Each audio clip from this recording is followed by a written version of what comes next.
My friends, I'm really excited to introduce you to my friend Dan. If you want to come on up, brother. He is awesome. I got to spend the afternoon with him yesterday. Maybe. And just had a great time. The first thing he wanted to see was Popeye Park. Yeah. But anyway, Dan is an author, a theologian, a teaching pastor at Woodland Hills Church in St. Paul, Minnesota. And just really excited for the message that he's going to bring today. It's something I think all of us really need. So if you would, give him a hand. Dan, take it away, brother. Hello, my name is Dan Kent. This is really big. I'm going to move it, if you don't mind, so I can move a little bit. I kind of got to know Zach online, and he invited me to come down, and I am so excited. First of all, I was really excited to see the Popeye statue. My wife is going to be jealous. We both eat a lot of spinach, and I'm a really terrible vegan. I try, but I call myself a freegan, which what that means is that I'm a vegan unless it's free, and then I eat. And so I like to go to parties where there's meat because then I can just kind of like pig out. But the Popeye statue totally lived up to expectations, just for the record, and I will be leaving a positive Yelp review on that. I'm so grateful to come down here because I spent 10 years writing this book, and I was just so moved by this idea and this research that I did, and I spent so much time, and my poor wife read 100 drafts of this book, and I don't have a huge following. I'm not like one of these Christian celebrities. So any opportunity I can get to share this message, I appreciate it so much. And I just want to thank you ahead of time for your investment of your attention, because I believe that your attention is the most valuable resource that you have. And what you choose to invest that attention in is part of the whole game of Christian discipleship. And so I want to thank you now for investing your attention with me. And I pray and I hope that we can get a good return for this. That being said, I'm going to be talking about humility, and I'm going to kind of challenge a couple popular notions of humility, and there's a couple layers to this, and it might come at you kind of fast. And so here's what I encourage you to do. The first thing is just take what you can take. Just listen and take what you can take. You don't have to memorize or hear everything. Take whatever you can take out of it. Second, they record this and put this on their YouTube page. And so if this touches you and you want to think more about this, I encourage you to go to the YouTube page. I went there before I came down here. I watched like 5 sermons. I watched Larry's sermon from last week, which was very good, by the way. You should watch that. And so I encourage you to go on their YouTube page. What I really appreciate about this church is that Zach has other voices coming in, and that is so admirable. I got to take a sneak peek of some of the guests that he has lined up coming, and I got to tell you, you are very lucky. He's got some really great guests coming. So tell your friends that this church is going to be bringing in some other people. That's a very blessed thing. There's so many churches that get very stagnant with the same leadership, the same speaking, and you're very fortunate to have a leader with that type of vision that can bring in other voices. And so my hat's off to you, Zach, for doing that. Okay, so humility. Let me talk about humility. When you think about the culture that we live in right now, okay, when you think of the animosity and the hostility that we have right now, I live up by Minneapolis, and you know what happened there over the last year with the riots and all of that kind of stuff, and so much anger and so much hurt and so much bitterness, and it's just kind of bubbling over all over the place. And it's not just the police issues, it's not just the race issues, it's just politics in general. It's what are we doing in Israel? It seems like LGBTQ plus, all of that stuff. There's so many issues that there's so much emotion involved in that, and there's so much passion about that, and it really feels like we're not unified anymore. It feels like we have 1,000 different silos, and we're not really connecting. And the way people talk to each other, it's so it seems like it's so orchestrated and it's so meant to kind of like influence, and everybody's trying to lobby. They're trying to lobby you. They're trying to lobby me to get me to look at things that way. And that's great. I think that's good because we should be sharing our ideas. We should be sharing our perspectives. But, and this is the audience participation portion, clap your hands if you think that we could use more humility right now in this country. Right? That's like the one thing I think everybody agrees on. There's so few things that we all agree on, but I bet you if you ask anybody on the street, do you think this nation could use some more humility? I bet almost 100% people would say yes. It's almost like asking, hey, do you want some free money? I mean, it's just that obvious. Like, yes, of course, we need more of that. And yet, humility is the hardest thing to find. You don't see very much of it. You see a lot of ego. You see a lot of emotion, but you don't see a lot of humility. Why is that?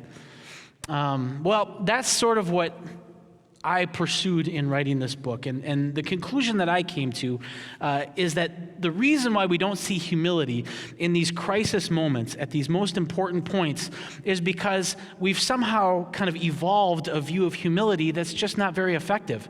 It's just not the humility that Jesus teaches. It's something else altogether.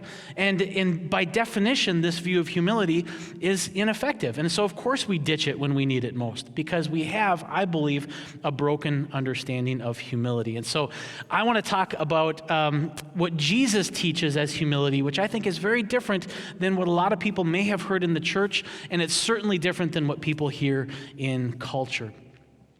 Does that sound good? All right. Number one, the first part, and I don't have these numbers. I don't know why I said number one. That's just a habit of starting. Number one, I have no idea how many numbers I would have in this. But to start with, let me say this. Humility, I think most people agree that humility has to do with how we view ourselves and how we view others. And I think your understanding of humility is really going to hang on what you put at the center of that understanding. What do you look at yourself through, and what do you look at others through? And there's a lot of things that we can put at the center there. What I'm going to argue is that what we should put in the center there is Jesus Christ on the cross crucified. When you look at yourself, you should always be looking at yourself through the lens of Jesus Christ crucified. And I'll talk a little bit about what that means in a little bit. But there are so many other perspectives that put something else at the center. And how I experienced this growing up is that I kind of felt like, and like a lot of people, I was born to a single parent, and my mom, she worked long, long hours. And so for a lot of my life, I kind of raised myself, I had to kind of figure out, how do I live? How do I interact with other people? How do I tell a good story? Just like all this normal living stuff, I had to kind of figure that stuff out on my own. And I probably did okay on most of that, made a lot of mistakes, of course. But I remember in high school, probably 17, 18 years old, I felt like I was being pulled by these two ditches. I felt like I had these two perspectives that were pulling on me about this very central question. And the question was this: how should I view myself? How should I consider myself? And it seems like a very abstract philosophical question, I know, but it is so practical, and it affects everything in my day. And I felt like as I was trying to live, I felt like I was being pulled in these two opposite directions. On one hand, I was starting to hang out at this church, and I was starting to, I grew up with atheists, basically, and I found this church, and it was my first experience of Christian community. And I felt loved, I felt beloved, I felt important there, and it was like nothing else I had experienced up to that point. And I went there, and I basically fell in love with God there. However, that church at that time, this is in the early 90s, they had this view of human nature that at that point I just couldn't accept.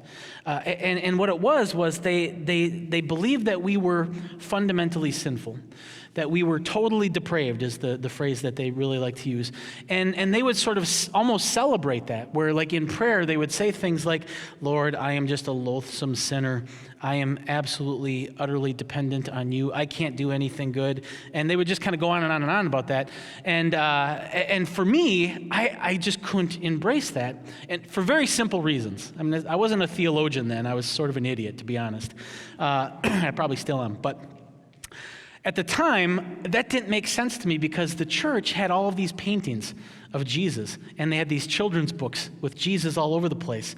And in these pictures, you see, and you've seen these pictures, Jesus has like this movie star hair, and he's got somehow he's got perfect teeth, and he's got like a kid on his shoulder, and the kid is all giddy and happy, and all the people in the background are happy and jolly. They're just jolly with Jesus.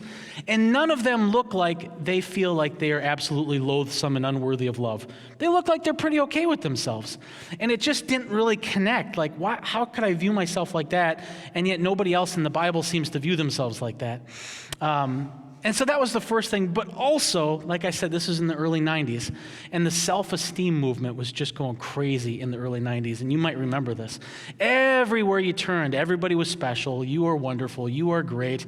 You need self-esteem. You need positive thinking. It was just all over the place. And I was getting that from school.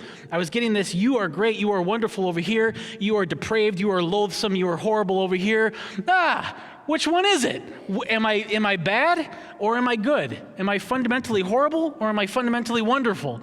And it didn't really seem like there was an obvious answer, and it didn't seem like there was a third option. So that was my dilemma. Eventually, I found the solution to that, and that was Jesus' teaching on humility. But it wasn't that easy, because when I came upon this research, I was in college, and I was given this assignment. And I remember Professor Herzog gave a piece of paper to everybody, and whatever was written on your piece of paper, that was your topic for your paper. And so everybody was getting like sanctification. Oh, I wanted that one. Atonement. Oh, that would have been great. Resurrection. I would have loved that one. And then he gives me my piece of paper, and I open it up. Humility. Pfft, how dumb. That's so boring. I got humility. But when I'm studying humility, that's when I came upon a solution to my dilemma. But not right away. What I usually do when I study something is I will look to see what other Christians have said about the topic. And so I started studying, what do other Christian leaders think about humility? And it's almost unanimous. It's almost unanimous what other Christian leaders have said about humility. Humility looks something like this. Humility is the opposite of pride. Is there a slide? Have you heard something like this? Humility is the opposite of pride? That seems pretty intuitive. And when I look at that, I think, well, yeah, I can't, as hard as I try, I can't think of a person that's both humble and prideful. And so this seems like this makes pretty good sense. However, when you think about it for a little while, notice what starts to happen is you start to feel this downward pressure, because we're told to be humble, and we all agree we could use some more humility. And if this is true, if humility is the opposite of pride, and if I want more humility, well, then I need less pride. Well, what is pride? Pride is being big and pro-self and positive. Well, the opposite of that is to be small and anti-self and negative. And so you see how the more I want to pursue humility from this perspective, the more I have to get small and view myself more negatively. And so there's something that doesn't seem quite right. There's something right about it, but there's something also that's a little off about it as well. Pastor Wayne Mack, in his book on humility, he said this: in the Christian life, the way up is down. And that sort of captures this downward pressure that we all feel. You've probably been at a party and you've experienced people like this where you say, we went fishing and I caught a fish. It was about this big. And then somebody else is going to come along and say, well, I caught a fish. It was this big. And they start to one-up you a little bit. When you read research on humility, it's funny. They do the exact opposite. It's like they try to one-down each other. Like somebody will say, I am just a loathsome sinner. And then somebody else will say, oh yeah, well, I am a pulsating ulcer. I am a bleeding wound. Oh yeah? Well, I am a burp trapped in a fool's throat. And they just kind of try to like make themselves smaller and smaller and smaller. And it's like, there's something wrong with that. Then I came upon Matthew 23. And my heart, I'm telling you, it just roared. And I'm going to share this passage with you. It's kind of long, and there's a lot here. So just kind of take it in, and then I'll kind of pick it apart a little bit. Jesus said to the crowds and to the Pharisees and to his disciples, the teachers of the law and the Pharisees, they sit in Moses' seat. So you got to do what they say, because they're in Moses' seat. You got to listen to them. But do not do what they do, for they do not practice what they preach. They tie up heavy, cumbersome loads and put them on other people's shoulders, but they themselves are not willing to lift a finger to move them. Everything that they do is done for people to see. They make their phylacteries wide, and I'll talk about that in a little bit, and the tassels on their garments long.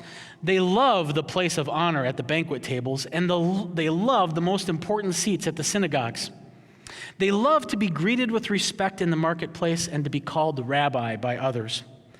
And now he turns to his disciples and he says, but you are not to be called rabbi, for you have one teacher and you are all brothers and sisters. Nor are you to be called instructors, for you have one instructor, the Messiah. And do not call anyone on earth father, for you have one Father, and he is in heaven.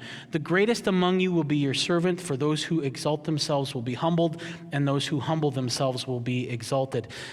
Keep that up for just a minute. I want to come back to that in just a second. But it's fascinating here because this is Matthew 23. Okay, this is where Jesus, it's called the Seven Woes in most Bibles. It starts on verse 13, the Seven Woes. And this is where Jesus just opens a can of you-know-what on the Pharisees. I mean, his criticism in the Seven Woes is harsh. I mean, he comes at them. But before he gives the Seven Woes, I think what he's doing in Matthew 23, 1 through 12, is giving the foundation of the Pharisees' problem. They lacked humility. And because of this lack of humility, now the Seven Woes. This is the consequences of it. And the first thing that I notice, and this is what caused my heart to roar, is that this ditch of smallness, this idea that humility is the opposite of pride, there's something wrong with that. Jesus rejects it. And you see it right here. It says, Jesus says to his disciples, but you are not to be called rabbi. Okay, first of all, it's not the title that Jesus cares about, because he refers to the rabbi, he refers to the teacher earlier in this passage. Jesus doesn't care about the title. What he cares about is the exaltation. It's the lifting up. It's being more important than others. And so right away, he agrees with the ditch of smallness. Pride is bad. Viewing yourself as better than others, that's not good. But then notice what he does. The opposite of that is also bad. Do not call anyone on earth father. Do not exalt anybody above you either. Jesus is saying being above other people, there's something really wonky with that. But being below other people, that's also very wonky. Humility is something else altogether. Humility would look something more like this, the way Jesus is teaching it. And if you think about it, if you ask any counselor, if you ask any therapist, hey, what's the opposite of pride? They're not going to tell you humility. They're going to tell you shame. Shame is the opposite of pride, not humility. Humility is contrary to shame and pride. That's a big difference. To say something is contrary to something is different than saying it's the opposite of something. So for instance, this is very abstract, I know. So here's an analogy that really helped me. You can think of winning a war as the opposite of losing a war. Losing a war, that sucks. Winning a war is, well, it still sucks because it's very violent and there's death and all of that. But you prefer winning a war over losing a war, and those are opposites. Pacifism is contrary to both. Pacifism, it's not a balance between winning a war and losing a war. Pacifism is against the whole war thing itself. Whatever war it is, whether you're winning or losing, pacifism is totally different than all of that. And so too with humility. Whatever it is that's creating shame and pride, humility is opposed to that. In the same way that the more pacifist I become, the less warlike I become. The more humble I become, the less shameful and the less prideful I become. Humility is contrary to both. Humility neutralizes both shame and pride. And this is so powerful because what this means, first of all, what it means is that humbling someone or humbling yourself, it doesn't always mean tearing people down. Sometimes it means building people up. And we even sang about that in the opening song, that Jesus raises the lowly. Well, according to the ditch of smallness, you don't want to do that. The ditch of smallness says, no, if they're down there and they're feeling miserable about themselves, they're doing good. But Jesus says, no. We want to raise that person up because no one should feel shame. No one should feel like they're inferior to others because you are all brothers and sisters. You are all loved the same. The second reason why I think this is profound, and the more that you can grow into this, I think the more liberating it can become, is because shame and arrogance or pride, these things are like dysfunction steroids.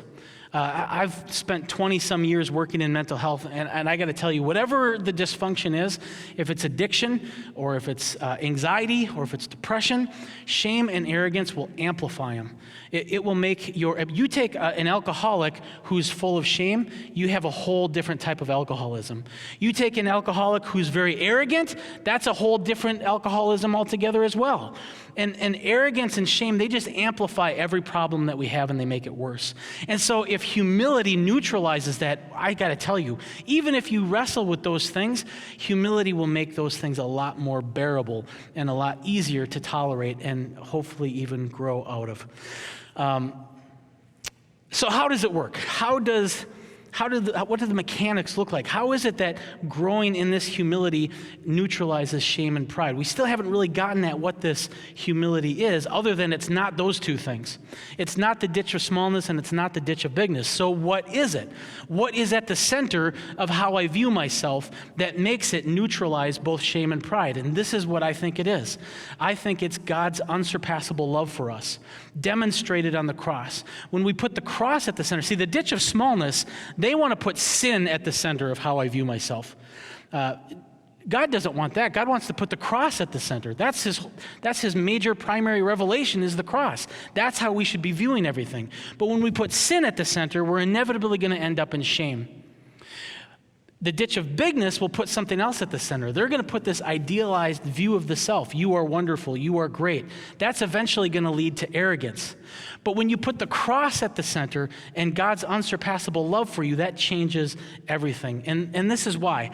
First of all, let me talk just a minute about the cross, because what I'm saying here is that the cross is the perfect revelation of God's character. God's self-sacrificial, other-oriented, choice-based love, where he does this profound act out of pure, unconditional love for us. But not just an act of unconditional, pure love. This is an unsurpassable love, and this is what I mean by that. Colossians 3 tells us that on the cross, Jesus became our sin. And if you think about that, that is the most profound idea I think that exists. Because if sin is ungodliness, that means that Jesus became ungodliness. That means that in Jesus, God became not God. God became the antithesis of himself. In other words, metaphysically, philosophically, God could not have gone farther than becoming the opposite of himself. You can't go farther than that. How else could I prove my love for you in any stronger way than becoming the exact metaphysical opposite of myself? I can't. There's nothing possible beyond that I can show how much I love you than becoming the opposite of myself. And so in that way, God's love for us is unsurpassable. What that means is that fundamentally, the ditches are wrong. We're not fundamentally bad. We're not fundamentally good. What we are fundamentally, and I mean this philosophically, fundamentally, we are loved. That's what we are fundamentally. We're fundamentally loved. Goodness and badness is this secondary thing. That's why the Bible says things like this. God says to the Israelites, I've placed this before you, fire or water, life or death, blessings or curses, goodness or badness. This is something that God puts on our laps, goodness and badness. But fundamentally, we're neither. Fundamentally, we are loved. The second part of this, and it's related, is that we are all brothers and sisters. That is, when God loves me with an unsurpassable love, that he couldn't demonstrate more love than what he did when he loves me. And if he loves Zach with an unsurpassable love, that means logically that he can't love Margot more. Because if he loved Margot more than Zach or I, then his love for us would have been surpassable. And what that means, and this is I know this is abstract, but it is the most important, most powerful thing. If God loves us with an unsurpassable love, that means that we are unsurpassably equal. We are unsurpassably equal. And if you put that verse back up one more time, you can see this in this passage where Jesus says, do not let anyone call you rabbi. That is, don't put yourself above others. And then he says, don't put yourself below others. And right in the middle of above and below, he says, you are all brothers and sisters. And I think what he's saying there is that you are all fundamentally, unsurpassably equal. And what that means is that if I am unsurpassably loved by God, and if we are unsurpassably equal, then that means I am also unsurpassably secure. And all of the feelings of insecurity that I have, that's an illusion. That's not reality. That comes from someplace else other than reality. When he says you are all brothers and sisters, he doesn't say, hey, pretend like you are brothers and sisters. Act like you're unsurpassably equal because it's good for you. No. He says you are all brothers and sisters. That's reality. All this other stuff that you're wrestling with, that's illusion. You've somehow taken on all of these fake beliefs and fake thoughts. That's what you got to get rid of, because the reality is you are all unsurpassably loved, which makes you all unsurpassably equal. So, why doesn't it seem like we are unsurpassably equal? And the reason for this, I think, is the second kind of element of this. And that is, I believe that we were born into a delusion. Now, let me talk just really briefly about that. An illusion or a hallucination is when I see something that's not there, or if I hear something that's not there, or if I experience, my senses are duped. So if I'm looking at Elvis Presley in the front row here, I'm having a hallucination because I don't think Elvis is actually there. That's a hallucination. A delusion is a false belief. I am Elvis. That's a delusion. See the difference? And what I believe is, I believe that we have all been raised in a very pernicious delusion, a false belief. And that false belief, I think, is orchestrated by the principalities and powers, by Satan himself. And that is this: some people are better than others. That's the delusion. Some people are better. You see this in the disciples over and over again. In fact, Luke records the argument happening twice. Even after Jesus chastises them the first time, they're still arguing about it. Who is the greatest in the kingdom? Which one of us is going to be better in the kingdom of heaven? And Jesus both times has to say, this is a ridiculous argument because you are all brothers and sisters. But we are all raised in this delusion that some people are better than others. And I got to tell you, delusions make us act really weird. In my 20 years of working in mental health, I specialized in schizophrenic patients. And so I've seen it all. And I love this population, the schizophrenic population. The reason why I worked with them is because I had a big heart for their struggle. But I tell you, I've seen some weird things. I saw this lady who, when she was arrested, she had this axe in her hand, and she had just gone through her entire neighborhood, and she started bashing in all the garage doors in her neighborhood. And these poor neighbors would come home, and there's this big gaping hole in their garage door because of this lady. I had another guy who, for 2 weeks, this is all he did, is he opened and closed his mouth like this. And he walked around slowly, doing that. It's so weird. He didn't say anything that whole 2 weeks. And then I even had the cliche man with the tinfoil hat, where we brought him in and we took his baseball cap off and there was tinfoil lined underneath. And you look at that type of behavior and you think, that's so weird. That's so bizarre. It's so irrational. That's what you think when you see that. But it's not. That's the thing. Once you understand the beliefs that these people are living in, oftentimes the behavior, as weird as it is, it's often hyper-rational. It makes total sense. The lady with the axe was convinced that her daughters were being molested in a garage somewhere. And so she was looking for her girls. She was trying to save her girls.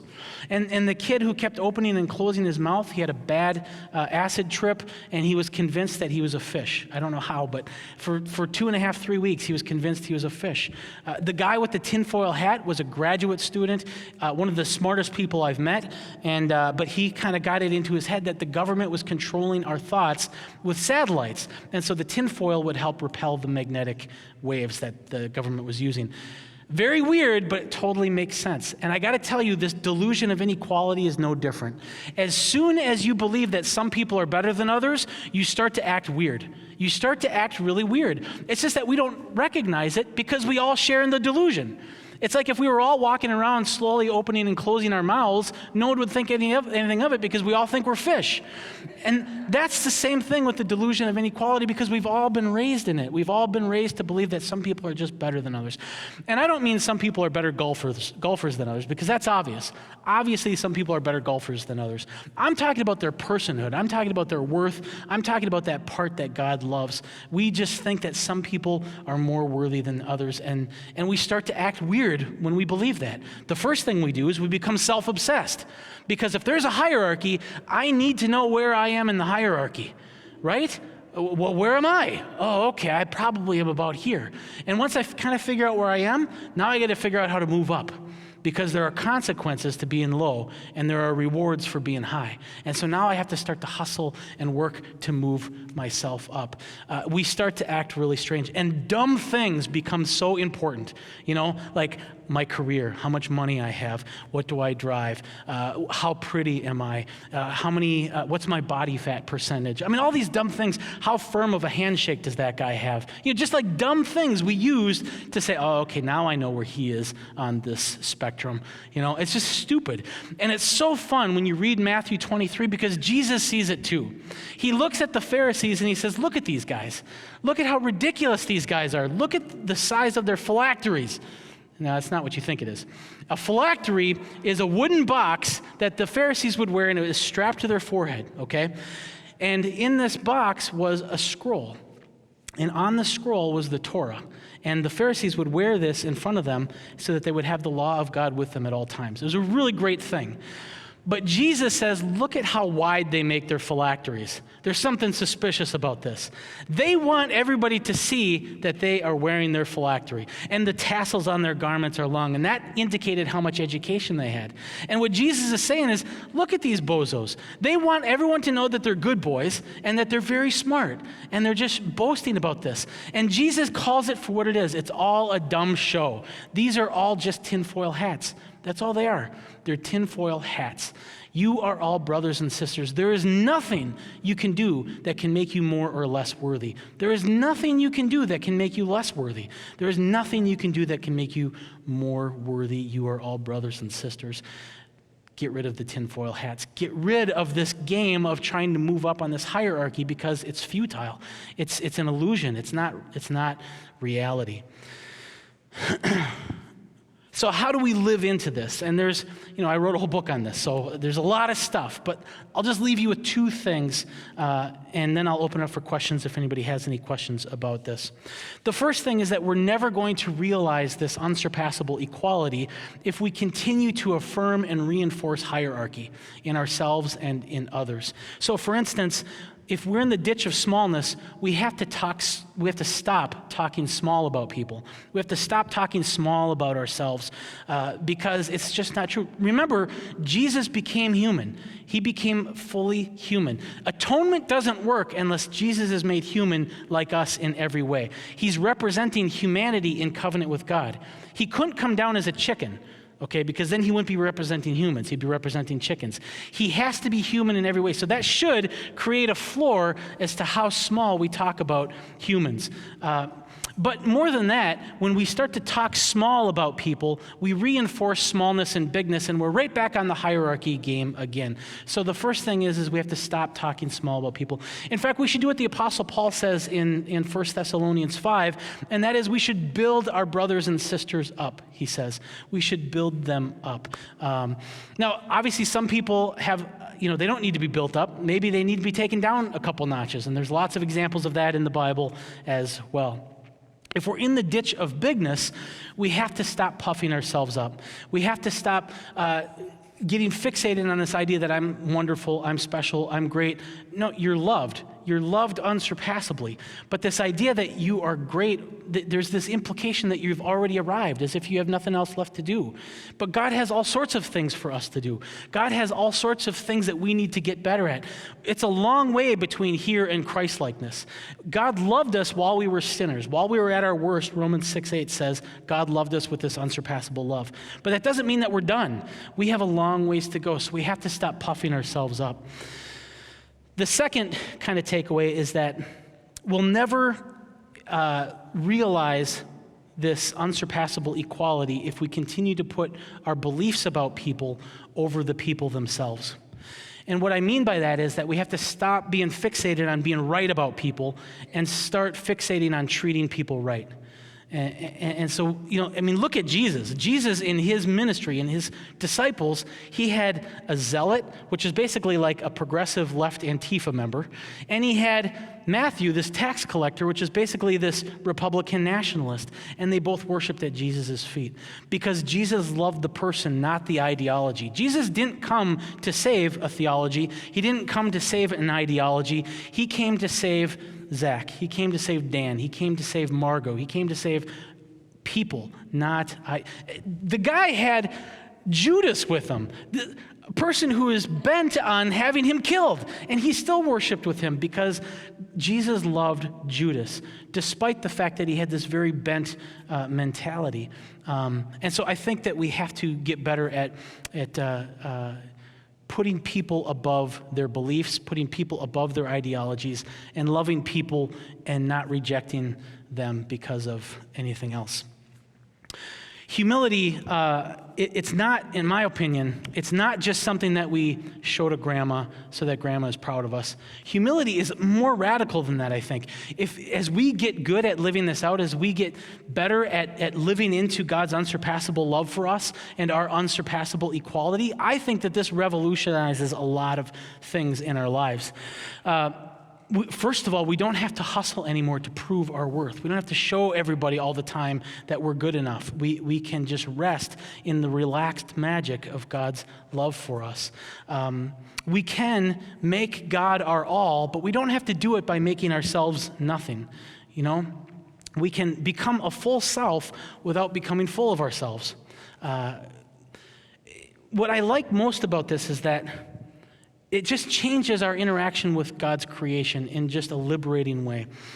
For instance, if I want to learn how to play the violin, let's say, because I like the sound of it, I can learn how to play the violin without having to ask questions like, what does this say about me? Boy, people are going to think I'm a prodigy if I learn how to play the violin. All of that stuff, I could just get rid of all that. I could just focus on the violin for the sake of playing the violin. And in that way, the world becomes a lot less hostile, and it becomes a little bit more like a playground where we can just do things just for the fun of doing it, not because of what it says about me. Gosh, that's so heavy. That's such a burden. And I don't have to deal with that. I can just have fun in God's creation.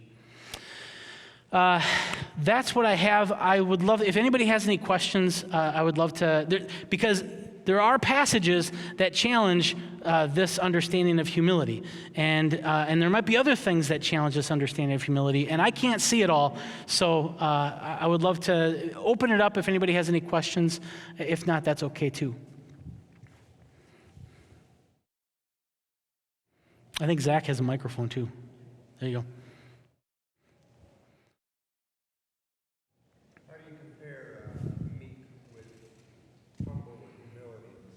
Yeah. Mm-hmm. Yeah, I actually gave a sermon on Blessed Are the Meek. And here's what I would say, is that meekness has to do with your socioeconomic situation. And so what Jesus is saying in the Beatitudes there is that, if you are meek, if you are under this circumstance where you're poor, you're oppressed, you are blessed because God is here to liberate the poor. God is here to liberate the oppressed. And if you are in that person, good news, God is here to rescue you. That's different than being humble. And it's also different than being humiliated. And this is a key point. There's different words for being humbled and being humiliated. Jesus Jesus says, those who humble themselves will be exalted, and those who exalt themselves will be humbled. That second word is a different word. It's humiliated. I can humble myself. You humiliate me. And so what God is saying is that he wants us to humble ourselves. He wants us to live into this unsurpassable equality. If we don't, we will be humbled, and we don't want that. But humility is something God wants us to do because that's where it's more meaningful. In the same way with love, God wants us to become agape lovers. He can't force us to love because that's no longer love anymore. That's something else. And so I think that meekness, the blessed are the meek, are those who the world has humiliated. And they will be redeemed, and they will be rescued from that humiliation because they are unjustly humiliated. No one should be oppressed like that. No one should have the thumb of a government over them. That is indignified. That is not something God's child should experience. And you think that God's not going to come in and redeem those people? Of course God's going to redeem those people. And if you are one of those people, that sucks, but good news, if you are meek, you will be blessed because God is going to liberate you. So that's how I would respond to that. Yeah.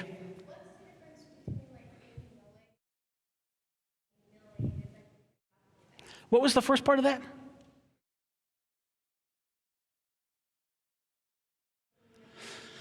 Yep.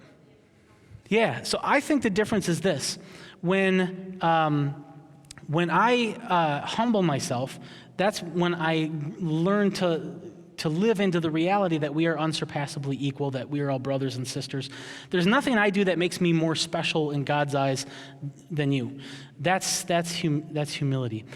Being humiliated is when I refuse to live that way, and you see this in the world, and you may have experienced this in your own heart. I know I have, where I feel like I'm a hot potato, I feel like I'm pretty special.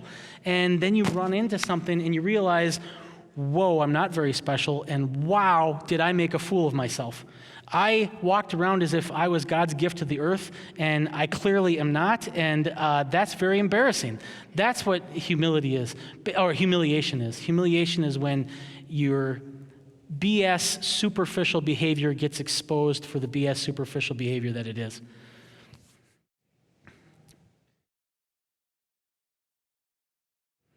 Good questions. There is another verse that I would just like to leave a thought with, and that is the Apostle Paul tells us that he is the worst of sinners. And that kind of challenges this idea because it sounds like the Apostle Paul is putting himself very low, that we are all sinners of which I am the worst. And here's what I would say in response to that is I think that is a really great kind of principle to live by. And Jesus, it's the same thing that Jesus teaches when Jesus says, when you think of people's sin, consider your own sin a plank of wood and consider their sin a little speck of dust. And that's a good principle to live by. But notice it can't be taken literally. You can't literally think that's true because mathematically, we can't all have a chunk of wood in our eye and everybody else has a speck. At some point, someone's going to have one or the other. In the same way that we can't all be the worst of sinners, at some point, someone's going to be a little bit less sinful than somebody else. But as a principle to live by, I think what that does is that totally goes against our natural tendency to judge people and to judge people harshly. It's a good kind of like an emergency brake to keep us from going too fast into judgment. But it's not literal. I think it's a principle to live by.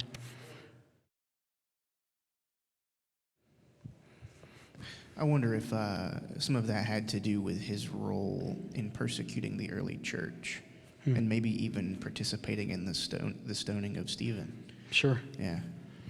Like just maybe Paul felt shame. Yeah. Do you think? Yeah, I don't know. It's a good question. I know he definitely had those feelings because he talked about how I'm not like the other disciples who was with Jesus. I'm one who's uniquely called. And I think he wanted to fight against the impression that who's this guy thinking that he's just like the other disciples? He wanted to put that out there right away and say, no, I know, I get that I'm uniquely called. I get that I'm different, but I still have something important to say. And in that way, I think it totally embraces the way God works is if you start to think that, well, only a disciple who was right with Jesus, only they could speak truth. No, God's right away is like, okay, here comes Paul. You can't jump to those conclusions like that because God's always going to overthrow those conclusions. In fact, when Jesus says to his disciples, I think this is right after Thomas feels Jesus' wounds, he says, look, you guys are all blessed because you are right here with me. You have doubt, and you get to reach out and touch my wound. Do you have any idea how lucky you are? There's going to be people in Alma, Arkansas, in a couple thousand years who don't have that opportunity, and yet they still believe. Those people are blessed. You guys are just lucky. That's what Jesus is saying. In the same way as what the Apostle Paul says, is that, look, I know I'm not them, but I have something important to say. And God is, I think, also looking at us to see what we have to say and what we're going to do for God's kingdom. Good question. Right on. Anyone else? Last chance? All right, well, I've got one more. We talk about like spiritual disciplines and stuff here pretty frequently. Yeah. If you could identify maybe one discipline in your own life or in the lives of others that you've observed that would benefit the most toward this end, what would it be? Yeah, I'll say this right away, and this is one of the tools at the back of the book too, but this has probably been the most helpful. When we're stuck, when we're fixated in this delusion of inequality, a lot of times, like a lot of delusions, like I had a guy who, he was just drinking water nonstop, and we couldn't get him to stop drinking water, and that was important because he was flushing his medications, but he kept drinking water, and the reason why he kept doing that is because he was convinced that his organs were going to catch on fire, and so he kept drinking water to keep everything wet so it couldn't spontaneously combust. And so you get fixated on that one thing. That's what delusions do. The delusion of inequality is no different. You'll notice that the more you get wrapped up in this, you get fixated on certain things. You get fixated on, for instance, your body weight, your income, hair loss, or how strong your grip is. I mean, just a lot of stupid things can get escalated to the top of your head on this list. And what happens then is that we end up viewing ourselves through just a list of like 4 or 5 things.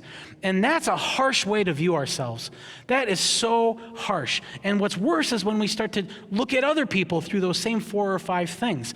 And that is just brutal because a person is made up of an almost infinite amount of attributes. You talk about income, career, intelligence, sense of humor, the quality of a person's laugh, how good they are at telling a story, how tall they are, what their bowling average is. There's literally an infinite amount of attributes, but the delusion of inequality gets us so fixated on just a couple.